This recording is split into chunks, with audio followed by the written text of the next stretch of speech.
My parents forgot my birthday for years, so when they saw my Mercedes and accused me of stealing, I made them wish they'd just stayed quiet. It started when I was 8. Mom and Dad threw my older sister Portia a massive sweet 16 while I sat in my room, waiting for someone to remember I'd turned 8 that same day. Our birthdays were exactly 8 years apart, August 12th, but somehow, mine never made it onto their calendar. By the time I was 13, I'd stopped expecting anything. While Portia got a new car for her 21st, I microwaved ramen in my room. When I turned 18, they were in Cabo celebrating their anniversary. Forgot to mention it was also the day I became an adult. I moved out at 19 with $340 in a duffel bag, crashed on my friend Kenzo's couch while working graveyard shifts at a call center. No graduation party, no help with college, just me and the belief that I'd prove them wrong. 5 years of grinding. I taught myself coding through free online courses, sleeping 4 hours a night, built apps on the side until one got acquired by a tech startup, then another. By 24, I was contracting for companies that paid more for a single project than my parents made in a year. Last month, I bought the Mercedes. Not to show off, I just wanted something reliable and nice, something that was mine. I parked it outside Kenzo's apartment building where I was visiting.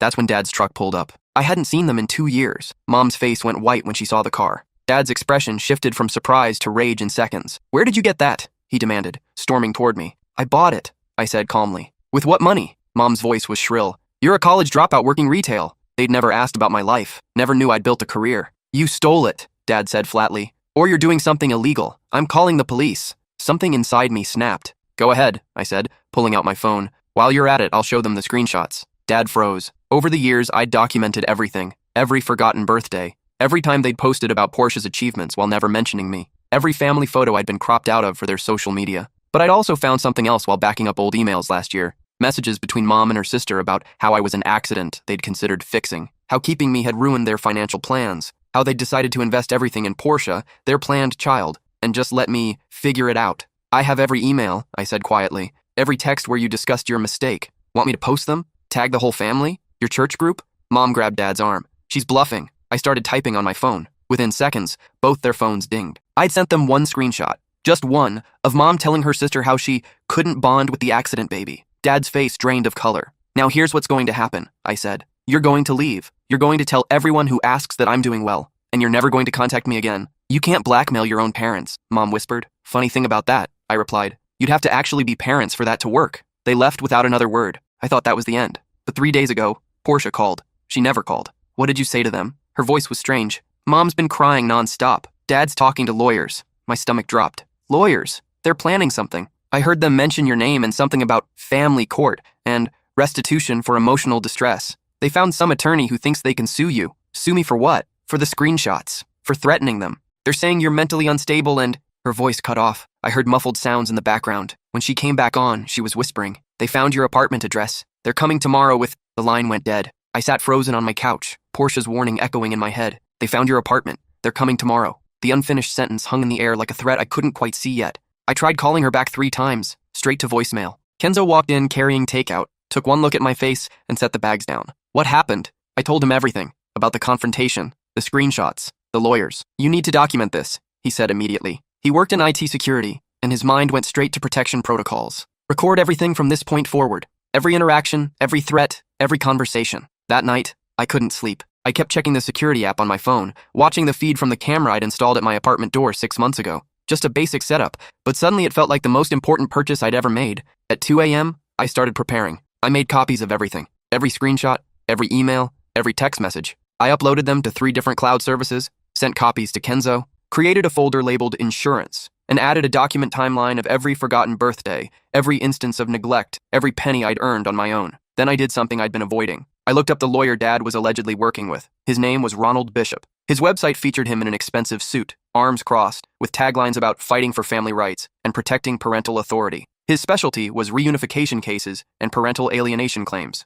My blood ran cold. I spent the next 4 hours researching parental alienation lawsuits. Most targeted divorced parents, but some, rare cases, involved adult children who'd cut off contact. The lawyers claimed emotional abuse, painted the children as ungrateful or mentally unstable, demanded financial restitution for raising them. Most of those cases got dismissed, but some didn't, and the process alone could drain your savings. At 7 a.m., I called an attorney friend from my coding bootcamp days. Yuki had gone to law school after we lost touch, and I'd seen her name pop up in legal tech circles. "I need help," I said when she answered. "Like, now." Yuki met me at a coffee shop 2 hours later. I laid out everything. She took notes, asked questions, and didn't once tell me I was overreacting. "Here's the situation," she said finally. "Can they sue you?" "Yes, anyone can sue anyone." "Will they win?" "Almost certainly not. Threatening to expose someone's words isn't illegal if the words are actually theirs, and you haven't posted anything publicly yet. Yet? The fact that you haven't is actually good for you. It shows restraint. You made a threat in self-defense when they accused you of theft. That's different from revenge porn or actual defamation. But they're claiming I'm mentally unstable. Yuki's expression hardened.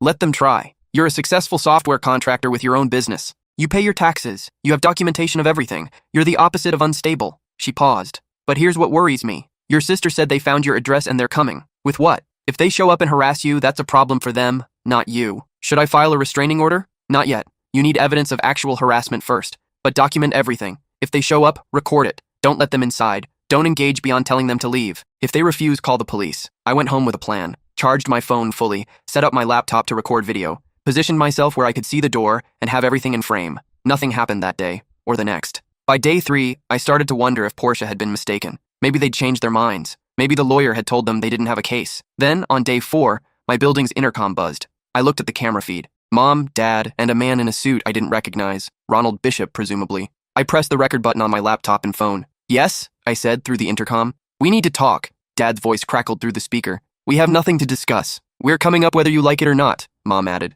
We're your parents. You're not on my approved visitor list. If you attempt to enter this building, I'll call the police. This is ridiculous, the lawyer's voice cut in. We just want to talk like civilized people. Then call my lawyer, I said. I'll give you her number. I heard Dad swear. The lawyer said something I couldn't make out. Then silence. I watched the camera feed. They stood there for another minute, the lawyer typing on his phone. Then they left. My hands were shaking. I'd done it. I'd stood my ground, but it wasn't over. That night, I got an email from Ronald Bishop's office. A formal letter demanding I cease and desist all harassment and threats against my parents. It claimed I'd engaged in extortion, emotional abuse, and attempted to damage their reputation. It demanded I destroy all materials I'd collected and apologize publicly, or they'd file suit. I forwarded it to Yuki immediately. She called 5 minutes later. This is actually good. How is this good? Because now we have their position in writing. They're claiming you extorted them, but extortion requires you to have actually gained something. Money, property, something tangible. You haven't asked them for anything. You told them to leave you alone. That's the opposite of extortion. So what do? We respond. Politely, professionally, and with our own demands.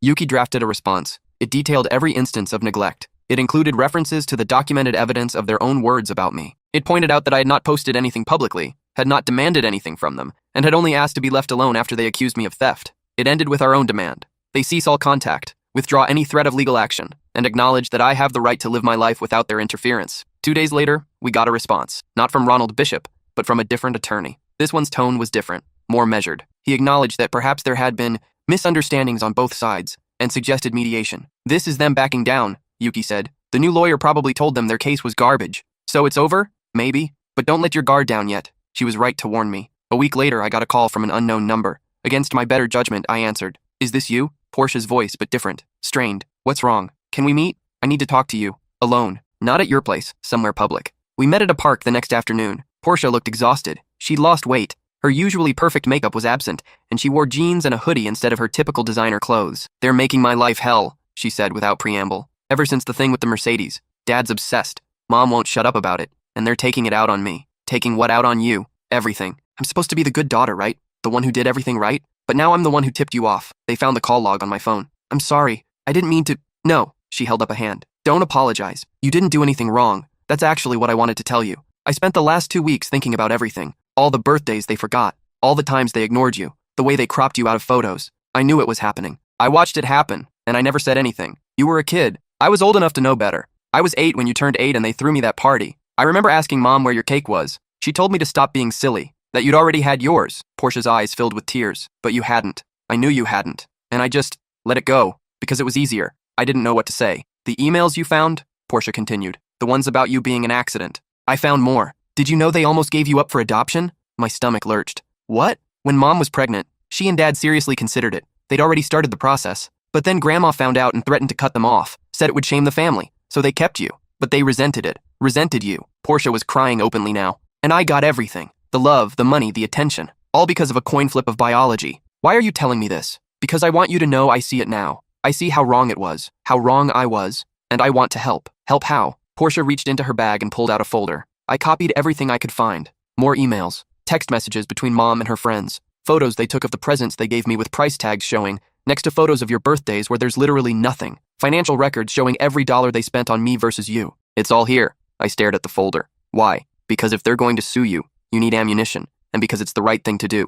24 years too late, but still, I took the folder with shaking hands. There's something else, Portia said. The lawyer they hired? Ronnie Bishop? He's having second thoughts. His daughter is my age. He saw some of the evidence and it reminded him of her. He's thinking about dropping them as clients. How do you know that? Because Mom complained about it at dinner last night. She said he was getting soft and they might need to find someone else. Someone more aggressive. Portia met my eyes. They're not stopping. They're just regrouping. We sat in silence for a moment. What are you going to do? I asked finally. I'm moving out. I'm 29 years old, and I've never lived anywhere but their house or the dorm they paid for. They've controlled everything my entire life. I didn't see it because I was benefiting from it, but now I do. She took a deep breath. I got a job, an actual job that I got myself. I start next week. Where? Marketing firm downtown. It's entry level, but it's mine, and I'm getting my own apartment. It's tiny, nothing like what I'm used to, but it'll be mine. Something in my chest loosened. For the first time in our lives, Portia and I were on the same side. Do you want help moving? I asked. She smiled, tears still streaming down her face. Yeah, I'd like that. Over the next 2 weeks, I helped Portia move into a studio apartment in a building 3 blocks from mine.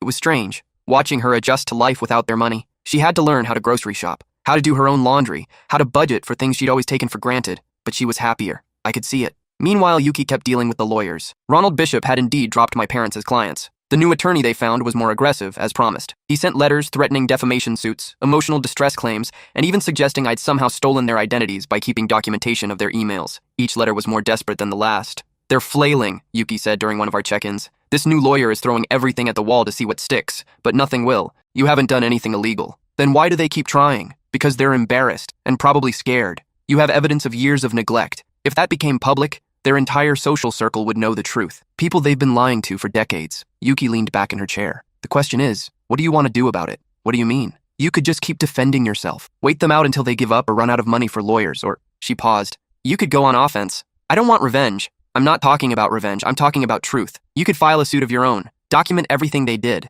Make it part of the public record. It wouldn't be about money. It would be about validation. About putting the truth out there. I thought about it for a long time. In the end, I decided against it. Not because they didn't deserve it, but because I didn't want them to have any more of my time or energy. They'd already taken my childhood. I wasn't giving them my adulthood, too. Instead, I did something else. I wrote it all down. Every forgotten birthday, every cropped photo, every instance of neglect. I included the emails, the texts, the financial records, but I also included what I'd built afterward. The education I'd given myself, the career I'd created, the Mercedes I'd earned. I turned it into a blog post, just one post, on a personal website I created specifically for this purpose. I didn't use their names, didn't include identifying details, just called it The Accidental Child's Guide to Surviving Parental Neglect. I posted it at 3 a.m. on a Tuesday and went to bed. By Thursday morning, it had been shared 10,000 times. By Friday, it was trending on multiple social media platforms. By the following Monday, it had over 1 million views. The response was overwhelming. Thousands of comments from people sharing similar stories, others offering support. A few literary agents reaching out asking if I'd considered expanding it into a book, but the message that mattered most came from an unknown email address. I saw what you wrote, it said. I'm Mom's sister, the one from the emails. I need you to know that I begged her not to treat you that way. I offered to help, to take you in, to do anything. She refused, said it would make her look bad. I'm sorry I didn't do more, but I'm proud of who you became. I saved that email. Read it whenever the anger threatened to consume me again. The legal threat stopped after the blog post, whether because they realized they couldn't control the narrative anymore, or because they were too embarrassed to draw more attention to themselves. I don't know. I didn't care. 3 months later, I got an unexpected visitor. I checked the camera feed before answering. Portia, holding 2 coffee cups and a bag from my favorite bakery. Peace offering, she said when I opened the door. And also, I have news. We sat on my couch. She'd filled out a bit, looked healthier. Her apartment was decorated now, she told me. She'd even adopted a cat. The news, she said, is that I talked to a publisher about your story. My story? The blog post. They want to turn it into a book. But here's the thing. They want both perspectives, mine and yours. What it was like to be the golden child and watch the neglect happen. What it was like to be the forgotten one and survive anyway. You want to write a book with me? I want to tell the truth, Portia said. All of it. The good, the bad, the part where I was complicit because I benefited. I want kids who are being neglected to know they're not alone. And I want kids who are watching it happen to their siblings to understand that staying silent makes you part of the problem. I thought about it for exactly 3 seconds. Okay. We spent the next year writing. It was brutal. Reliving everything, but also cathartic. Portia's sections were raw and honest about her guilt, about the privilege she'd been given and never questioned. Mine were about survival, about building yourself from nothing when the people who should have helped you wouldn't. We called it Accident and Design, A Story of Two Sisters. It came out the following spring, made several bestseller lists, got optioned for a limited series, but the best part came from the letters, hundreds of them. From forgotten children who finally felt seen, from golden children who recognized themselves in Portia's journey and started questioning their own family dynamics, from parents who saw themselves in the worst parts and vowed to do better. My parents never reached out. never acknowledged the book's existence. As far as I know, they told everyone we'd had a falling out over money, which, in a way, was almost funny. After everything, they reduced it to money, but it didn't matter anymore. I was at a book signing when I saw her, a woman in her 40s, standing in line with a worn copy of our book. When she reached the table, she didn't ask for an autograph. "I'm that aunt," she said quietly, "the one who begged her sister not to treat you that way." I looked up, really looked at her. She had Mom's eyes, but different, kinder. "I wanted to do more," she continued, "but your mother cut me off when I kept pushing, said I was interfering. I lost 20 years with my sister because I wouldn't stop calling her out." She set the book down. "But I gotta watch you survive anyway, and I wanted you to know that someone in that family always saw you, always thought you mattered." I stood up and hugged her, right there, in front of 100 people waiting in line. We had coffee afterward. She told me stories about Mom as a kid, how she'd always been obsessed with appearances, with looking perfect, how having an unplanned pregnancy had shattered her carefully constructed image. "She couldn't love you because you represented her lack of control," my aunt explained, "which is terrible. Children aren't responsible for making their parents feel good about themselves." "No," I agreed, "they're not." We stayed in touch after that. She became the family member I'd never had, came to my apartment for holidays, met Kenzo and approved of him, celebrated when I landed my biggest contract yet. 2 years after the book came out, I got a call from a number I didn't recognize. Against Yuki's advice, I answered. "It's Portia," but her voice was wrong, shaking. "What's wrong?" "It's Dad. He had a heart attack. He's in the hospital." A pause. "He's asking for you." "What?" "He wants to see you." Mom tried to stop him from calling, but he insisted. He said he has things he needs to say. "I don't need his deathbed confession." "I know, but..." Portia hesitated. "I think maybe he needs to give it. Not for you, for him. And maybe for closure." Almost hung up. I almost said no, but something made me pause. "I'll think about it," I said finally. I talked to Yuki first, then Kenzo, then my aunt. They all said the same thing. It was my choice. Whatever I decided was valid. In the end, I went. Not for him, for myself. To see if facing him again would feel different now. The hospital was cold and sterile. Portia met me in the lobby. We walked to his room together. He looked smaller, older, tubes and monitors everywhere. Mom was there, her face hardening when she saw me. "You have some nerve showing up here," she started, but Dad held up a hand. "No," he said, his voice weak. I asked her to come. He looked at me. "Can we talk? Alone?" Mom looked ready to argue,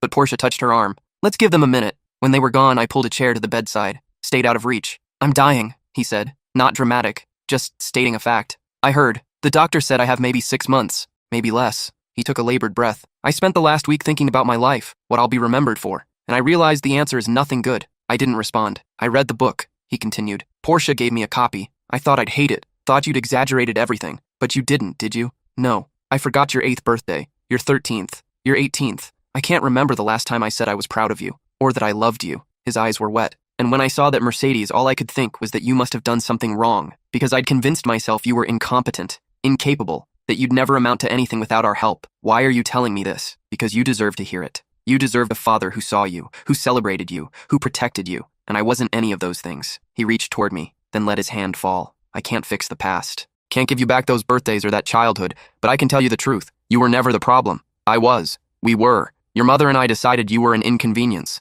and we treated you like one, and that's on us, not you." I felt tears on my face but didn't wipe them away. "I don't expect forgiveness," he said. "Don't deserve it, but I needed you to know, before I die, that you were right, about all of it." We sat in silence for a long moment. "Thank you," I said finally, "for saying that. Will you come back, to the funeral?" "No," I said, standing, "but I'll remember this conversation. That'll be enough." I walked to the door, then paused. "I built a good life," I told him, "despite you, maybe even because of you. I learned to fight for myself because no one else would, and that made me stronger than I ever would have been otherwise." "I know," he said. "I saw. The Mercedes was just the beginning, wasn't it?" "Yeah," I said. "It was." I left him there, walked past Mom without a word, met Portia outside. "How did it go?" she asked. "He apologized. Actually apologized. That's something, right?" "It's something," I agreed. "But it doesn't change what happened. Doesn't erase the years of nothing." "No," Portia said, "but maybe it's a period at the end of the sentence, so you can start a new one." Dad died 6 weeks later. I didn't go to the funeral. Sent flowers instead because it felt like the right amount of acknowledgement.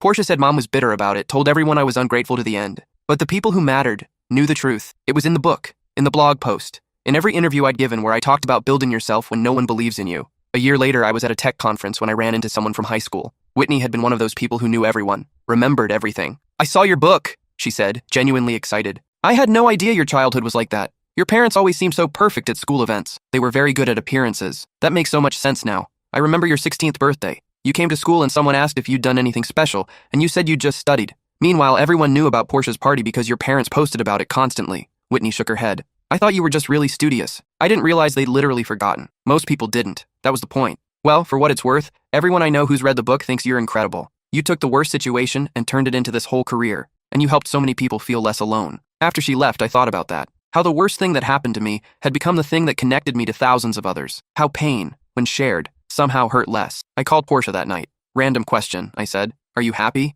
Yeah, she said without hesitation. I mean, I'm still figuring things out, but yeah, I'm happy. Why? Just wondering if it was worth it, leaving them, starting over. Every single day, Portia said. Every morning I wake up in my tiny apartment that I pay for with money I earned, and I'm happy. Is that weird? No, I said, looking around my own apartment, at the art I'd chosen, the furniture I'd bought, the life I'd built. It's not weird at all. We talked for another hour, made plans to have dinner that weekend. Portia mentioned she was seeing someone, a teacher she'd met at a coffee shop. I told her about the new project I was consulting on, one that would probably double my rates. When we hung up, I sat for a while in the silence, thought about 8-year-old me, sitting in my room while Portia's party raged downstairs. How small I'd felt, how invisible. If I could go back and tell that kid anything, it would be this. They don't determine your worth, not by acknowledging you or ignoring you, not by celebrating you or forgetting you. Your worth is inherent, unchangeable, yours. And someday, you'll buy a Mercedes, and they'll accuse you of stealing it because they can't imagine you succeeding. And you'll have proof of every terrible thing they did, and you won't post it for revenge.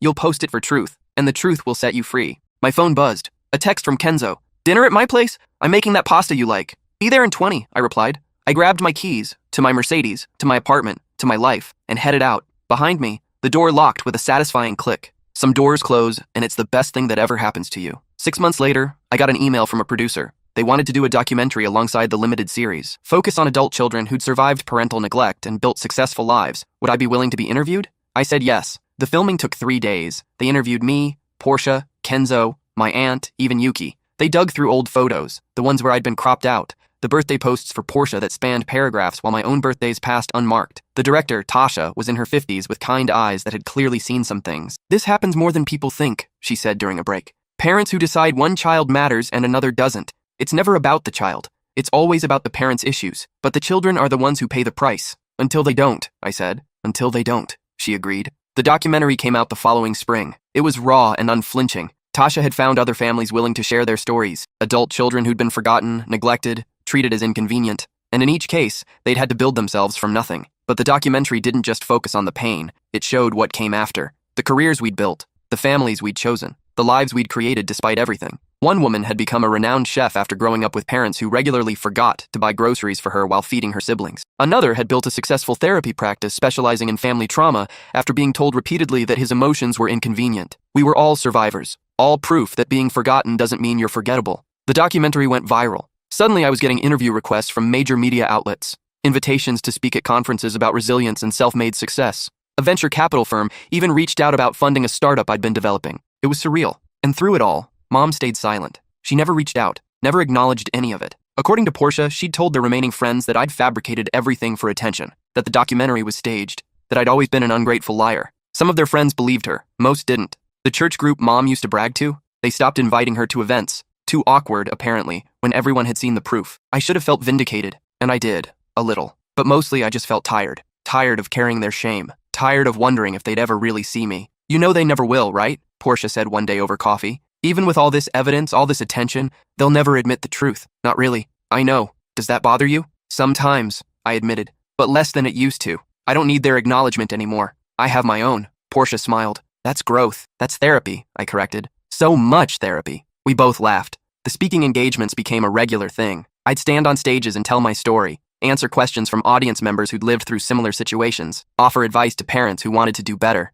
The most common question was always, how did you forgive them? My answer never changed. I didn't. Forgiveness isn't mandatory. What I did was accept that they couldn't give me what I needed, and I stopped waiting for them to. After one event, a teenage girl approached me. She couldn't have been more than 15. Her hands were shaking as she held out a copy of the book. My parents forget my birthday too, she said quietly. Every year. They have this huge party for my older brother. For me, they just forget. My heart broke. I'm sorry. Does it get better? After you leave? I knelt down so we were eye level. Yes, it gets so much better. You get to choose your life, choose your people, choose what matters. And nobody gets to make you feel invisible anymore. What if I'm not strong enough? You are, I told her. The fact that you're here, asking these questions, proves you're strong enough. You survived this long. You'll survive what comes next. She hugged me then. This stranger who felt less like a stranger because we shared the same wounds. Her mother approached afterward, looked uncomfortable, but determined. Thank you, she said, for showing her she's not alone. Her father and I are divorced. He's got a whole new family. The woman's voice cracked. She's been struggling. Your book helped her see it wasn't her fault. It never is, I said. I know that now. I'm doing everything I can to make it right. But the damage from him, she trailed off. Keep showing up, I told her. That's what matters. Keep seeing her. Keep celebrating her. Even when it's hard. Especially when it's hard. She nodded, tears streaming down her face. Interactions like that made everything worth it. The pain of reliving the story. The exhaustion of constantly talking about it. All worth it if it helped even one kid feel less alone. 5 years after buying the Mercedes, I bought a house. Nothing massive. Just a 3-bedroom in a quiet neighborhood with a yard for the dog I was thinking about getting. Kenzo helped me move in. So did Portia and my aunt. We ordered pizza and argued about where furniture should go and laughed until we cried. That night, after everyone left, I walked through the empty rooms, my house, my life. I took a photo and posted it with a simple caption. From $340 and a duffel bag to this. To everyone who said I'd never amount to anything. Watch me. The post got 1 million likes in 12 hours, but the comment that mattered most came from an unknown account. Your father would have been proud if he'd been capable of it. Since he wasn't, I'll say it instead. I'm proud of you. It was signed by my aunt. I called her immediately. Thank you. Just stating facts, she said. You're remarkable. Always have been. Some people are just too broken to see what's right in front of them. Do you ever talk to her? To Mom? Not in 3 years. She made her choice. I made mine. A pause. Do you ever regret writing the book? Going public? Never, I said without hesitation. It was the most honest thing I've ever done. Good. The world needs more honesty, especially about families. Everyone thinks they have to pretend everything is perfect. But the truth is messy and complicated, and sometimes your parents fail you. Acknowledging that doesn't make you ungrateful. It makes you honest. We talked for another hour. Made plans for her to visit the new house. She wanted to help me pick out furniture for the guest room. For when Portia stays over, she explained. Or anyone else who needs a safe place. Anyone else? You never know, she said cryptically. Life has a way of bringing people together who need each other. She was right. 2 months later, I got a message through my website. A woman named Diana, mid-30s, reaching out because she'd read the book and seen herself in every page. I'm 25 years past my childhood, she wrote, and still carrying the weight of being the forgotten one.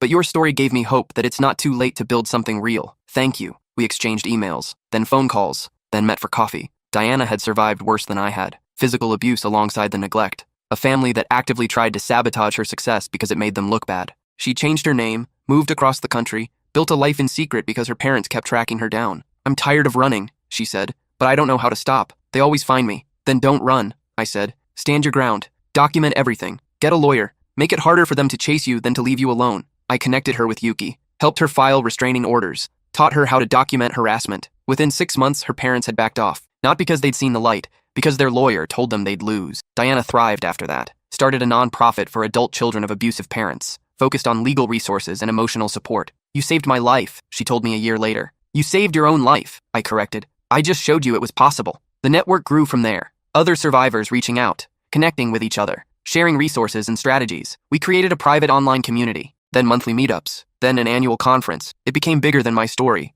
bigger than any one person's pain. It became a movement, and through it all, my parents never acknowledged it, never reached out, never admitted fault. Portia would update me occasionally. Mom had moved to Florida, sold the house, cut off most of her old friends, created a new life where nobody knew about the book or the documentary or the daughter she'd erased. Does she ever ask about me? I asked once. No, Portia said. But sometimes she'll see your name in an article or on TV and her whole face changes, like she's seeing a ghost. Good, I said, and meant it. 7 years after the Mercedes confrontation, I got married. Not to Kenzo. We'd realized we were better as friends. But to Devin, a software engineer I'd met at a conference, someone who'd grown up in a loving family and couldn't imagine parents treating their child the way mine had treated me. I don't understand it, he'd said when we first started dating. How does someone look at their kid and just decide they don't matter? I don't know, I'd admitted. I spent years trying to figure it out, but the answer doesn't matter anymore. What matters is what I built afterward. You built something incredible, he said. You built yourself. The wedding was small, just the people who mattered. Portia was my maid of honor. My aunt walked me down the aisle. The ceremony was in my backyard,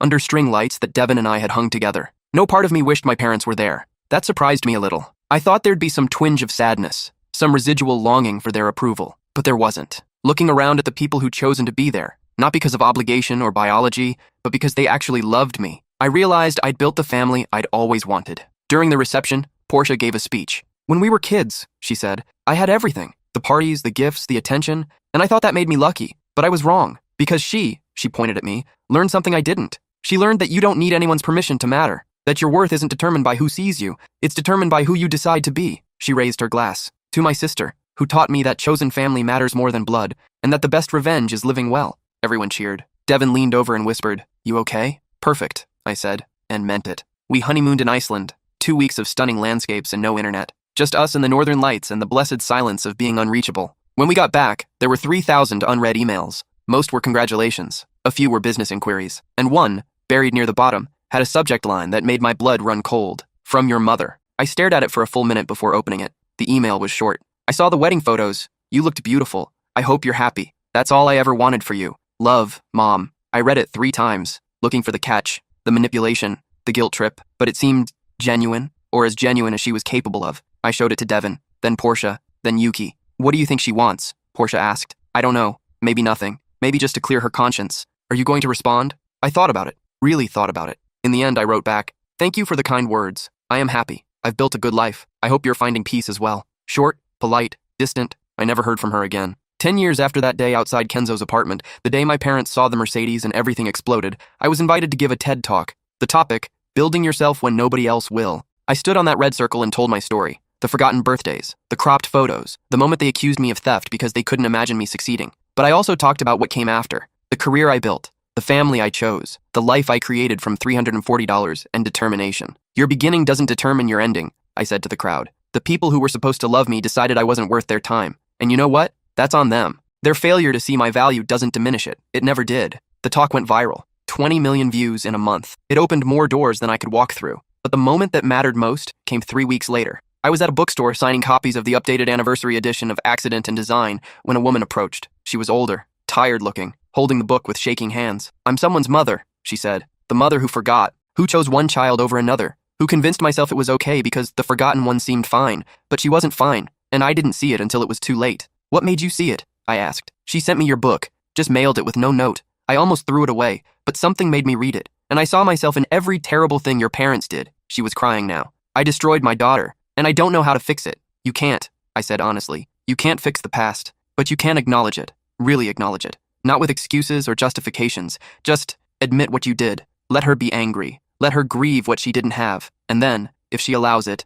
spend the rest of your life proving you see her now. What if she won't let me? Then you accept that, because she doesn't owe you forgiveness. She doesn't owe you anything. I paused. But you owe her the truth. Even if she never speaks to you again, she deserves to hear you admit what you did. The woman nodded, tears streaming down her face. She bought 3 copies of the book. One for her forgotten daughter, one for her golden child. I hoped it would help. Knew it might not, but at least she was trying. After she left, I sat back in my chair and took a breath. Devin appeared with coffee. That looked intense, he said. She was a mom who finally saw what she'd done. Wanted to know how to fix it. What did you tell her? The truth, that some things can't be fixed, but they can be acknowledged. He kissed the top of my head. You're good at this, turning pain into purpose. I had practice, I said. That night, Devin and I sat on our back porch. We'd added a fire pit last year. The flames cast dancing shadows across the yard. Do you think about them? He asked. Your parents? Sometimes, but not the way I used to. They're not these huge figures looming over my life anymore. They're just people, flawed people who made bad choices. And those choices said everything about them and nothing about me. That's very evolved of you.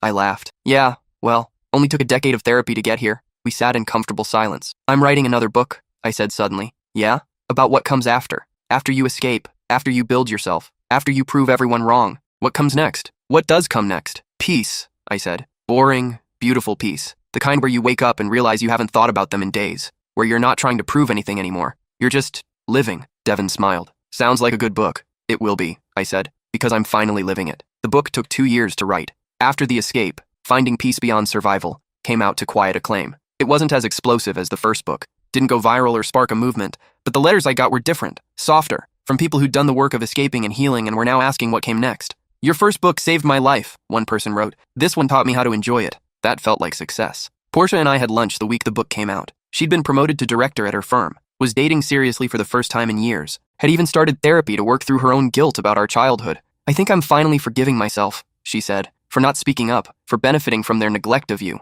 You were a kid, I said. Again, I'd said it 100 times. I was, but I'm not anymore, and I can make different choices now. She paused. I have something to tell you. My stomach dropped. What? I'm writing a book, my own book, about being the golden child, the pressure, the guilt, the realization that being chosen doesn't mean you're happy. That's amazing. I wanted to make sure you were okay with it. I don't want it to seem like I'm trying to make my experience equivalent to yours, because it's not. You suffered in ways I never did, but you suffered too, I said, differently. And people need to hear that perspective. Parents need to understand that playing favorites damages both children, just in different ways. Portia's book came out a year later. The Golden Child's Burden, When Being Chosen Isn't Enough, was a bestseller within weeks. Together, our book started a conversation about family dynamics, about favoritism and neglect. about the damage caused when parents decide one child matters more than another. We did a book tour together, packed theaters full of people desperate to talk about these issues, to hear they weren't alone, to learn how to break the cycle. At one event, a woman raised her hand during the Q&A. "I have 3 kids," she said, "and I've been treating my youngest the way your parents treated you.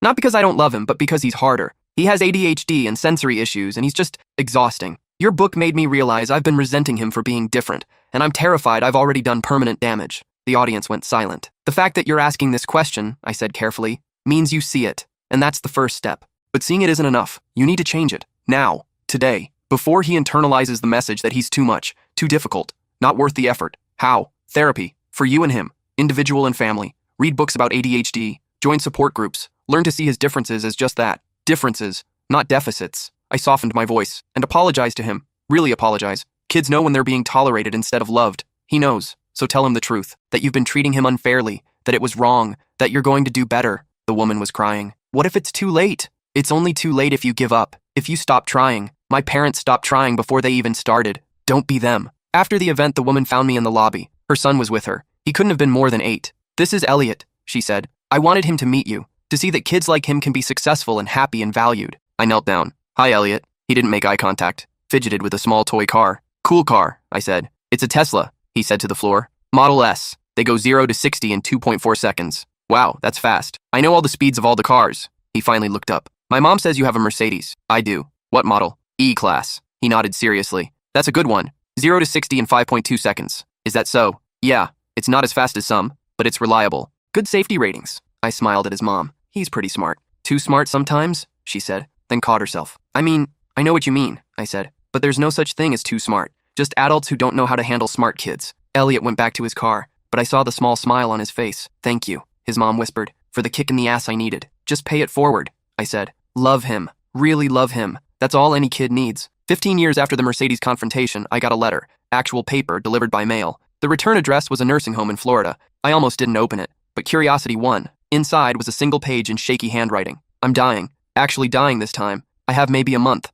I'm not asking you to visit. I know I don't deserve that, but I wanted you to know that I read everything. The books, the articles, the interviews. I watched the documentary 3 times, and I understand now. What we did to you. What it cost you. What it cost all of us. I don't expect forgiveness. I'm not asking for it. I just wanted you to know that I see it now. I see you. I always should have. I'm sorry. For all of it. For every forgotten birthday. Every cropped photo. Every time I made you feel like you didn't matter. You did. You do. I was just too broken to see it. I hope you're happy. From the pictures, it looks like you are. You built a beautiful life. Better than anything I could have given you. I'm proud of you. I know I have no right to be, but I am. Your mother." I read it twice. Showed it to Devin, then Portia. "Are you going to respond?" Devin asked. "I don't know," I admitted. Portia was quiet for a long time. She sent me one too. Said basically the same thing. That she sees it now. That she's sorry. Do you believe her? I think she believes it. Whether it's genuine remorse or fear of dying alone, I don't know. We sat with that for a while. In the end, I wrote back. One last time. "Thank you for the apology. It doesn't erase the past, but I appreciate the acknowledgement. I am happy. I have a good life. People who love me. Work that matters.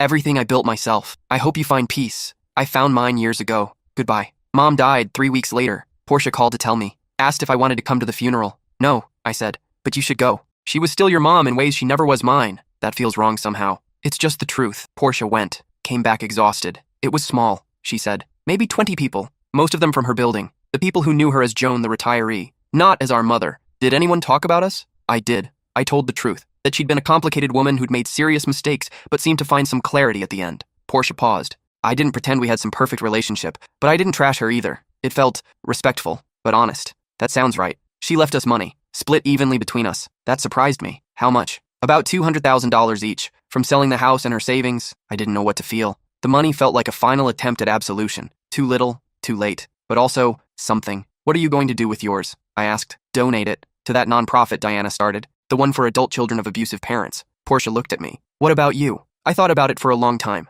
In the end, I used the money to start a scholarship fund. For kids aging out of foster care. Kids whose families had failed them in every possible way. Kids who needed someone to believe they could build something from nothing. I called it the Accident Scholarship. Because every kid deserves to know they're not a mistake. That they can build beautiful lives. That their beginning doesn't determine their ending. 20 years after buying the Mercedes, I was invited to speak at a conference on resilience. The keynote address. I stood in front of 3,000 people and told my story one more time. But this version was different. More about the peace than the pain. More about what I'd built than what I'd lost. 2 decades ago, I said. My parents accused me of stealing a car because they couldn't imagine me succeeding. They saw the Mercedes and assumed criminality, because in their minds I was still that accident baby who'd never amount to anything. But here's the thing, their inability to see my potential didn't limit it. Their failure to celebrate my success didn't diminish it. Their refusal to acknowledge my worth didn't reduce it. I bought that car with money I earned, building skills I taught myself, creating a career nobody handed me, and every mile I drove in it was proof that they were wrong, not about me, about themselves, about their belief that love is finite, that celebrating one child means diminishing another, that worth is something you assign rather than something that simply is. I'm standing here today not because I proved them wrong, but because I proved myself right. I always had value. I always mattered. I just had to be the one to see it first. And if you're listening to this and you're the forgotten child, the accident, the one they decided didn't matter, listen to me. You matter. Your worth is inherent. And the most powerful thing you can do is build a life so authentic, so true to yourself, that their inability to see you becomes irrelevant. You are not defined by who forgets you. You are defined by how you refuse to forget yourself. The standing ovation lasted 3 minutes. Afterward, hundreds of people waited to talk to me, share their stories, thank me for saying what they'd always felt but couldn't articulate. One woman, probably in her 60s, waited until everyone else had gone. I'm a mother, she said, who forgot. 30 years ago, I treated my daughter the way your parents treated you. She cut me off 20 years ago. I've sent letters, tried to reach out. She won't respond. Maybe she can't, I said. Maybe the damage was too deep. I just want her to know I'm sorry, that I see it now. Then tell her, one last time. No excuses, no explanations, just acknowledgement and apology. And then let her go. Give her the gift of not having to manage your guilt. The woman nodded, tears streaming down her face. Thank you. After she left, Devin found me backstage. You okay? He asked. Yeah, I said. Just tired. Telling this story never gets easier. Then why keep doing it? Because it helps. And because I can. I survived to tell it. That feels like a responsibility. We drove home in comfortable silence. The house was dark when we pulled up. Just the porch light illuminating our front door. Our home. Our sanctuary. Our proof that you can build something beautiful from broken pieces. Inside, I made tea while Devin checked messages. Normal. Mundane. Perfect. Hey, he said from the living room. You got an email from someone named Elliot. My heart jumped. The kid from the book event? That was years ago. I pulled up the email on my phone. Ms. K, it read. I'd learned long ago to use just my first initial publicly. You probably don't remember me, but you met me when I was 8 at one of your book events with my mom. You told her there was no such thing as too smart. That helped a lot. I'm 18 now. I just got accepted to MIT with a full scholarship. I'm studying engineering. My mom wanted me to write to you to say thank you, because that conversation changed everything for our family. Also, I bought a Tesla, Model 3, 0 to 60 in 3.1 seconds. Not as fast as the S, but I'm still in school. I figure I've got time to upgrade, just like you upgraded from that first $340 to the Mercedes. Thanks for showing me it was possible. Elliot, I showed the email to Devin. See? He said. It helps. Yeah, I agreed. It does. That night, I lay in bed thinking about all the Elliots out there. All the forgotten kids, the accidents, the ones told they were too much or not enough. All the children growing up believing the lie that their worth was determined by other people's limitations. And I thought about 8-year-old me, sitting in my room while Portia's party raged downstairs. How small I'd felt. If I could go back, I'd tell her, hold on, it gets better. You're going to buy a Mercedes, write books, help thousands of people, build a life more beautiful than anything they could imagine. And their inability to see your worth, it'll become the foundation of your strength. I'd tell her, you're not an accident. You're the beginning of something remarkable. And everything they failed to give you, you'll learn to give yourself. I'd tell her, one day you'll forget to think about them for weeks at a time, and that's when you'll know you've won, not by proving them wrong, but by making their opinion irrelevant.